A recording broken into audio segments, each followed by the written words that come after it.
Hello friends, అందరికీ నమస్కారం అండి. Welcome to my channel my family kitchen vlogs. ఇవాళ మన స్పెషల్ రెసిపీ వెన్ పొంగల్.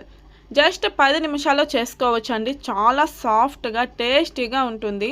పల్లీల చట్నీ కానీ, కొబ్బరి చట్నీ, సాంబార్ ఎందులోకైనా చాలా టేస్టీగా ఉంటుందండి. పల్లీల చట్నీ మన ఛానల్లో ఉంది. అలాగే మీకేం రెసిపీ కావాలో కమెంట్ చేసేయండి, ఖచ్చితంగా అప్లోడ్ చేస్తాను. మరి వీడియోలోకి వెళ్ళిపోదామా?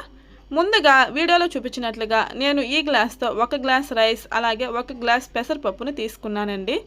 ఇలా 2 సార్లు వాష్ చేసుకున్న తర్వాత ఏ గ్లాస్తో అయితే రైస్ తీసుకున్నానో అదే గ్లాస్తో 5 గ్లాసుల వాటర్ వేసుకున్నాను. అలాగే ఏ గ్లాస్తో అయితే పెసరపప్పు తీసుకున్నానో అదే గ్లాస్తో 1.5 గ్లాస్ వాటర్ని తీసుకున్నాను. ఇలా వేసుకున్న తర్వాత 5 నుండి 6 నిమిషాలకి ఇలా పర్ఫెక్ట్గా ఉడికిపోతుందండి. మనం వేసిన వాటర్కి ఇలా చక్కగా సరిపోతుంది. ఇప్పుడు ఇందులో రుచికి సరిపడా సాల్ట్ను వేసి కలిపేసేయండి. అడుగు నుంచి ఒకసారి మొత్తం బాగా కలిపి పెట్టుకొని పక్కకు పెట్టుకోవాలి.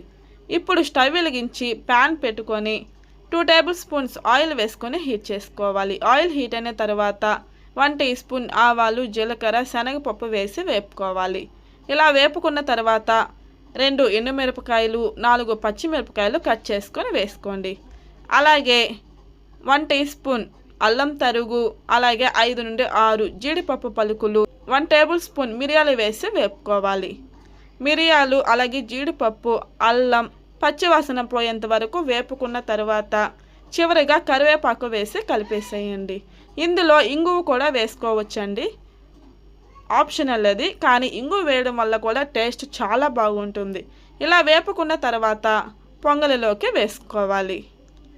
అంతేనండి, చాలా సింపుల్ కదా, టేస్ట్ కూడా చాలా బాగుంటుంది. ఇలా మొత్తం ఒకసారి బాగా కలుపుకున్న తర్వాత 2 టీ స్పూన్స్ నెయ్యి వేసుకోండి. నెయ్యి అస్సలు స్కిప్ చేయొద్దండి, చాలా టేస్ట్ ఇస్తుంది పొంగలికి. అంతేనండి, వేడి వేడిగా సర్వ్ చేసుకున్నారంటే చాలా బాగుంటుంది.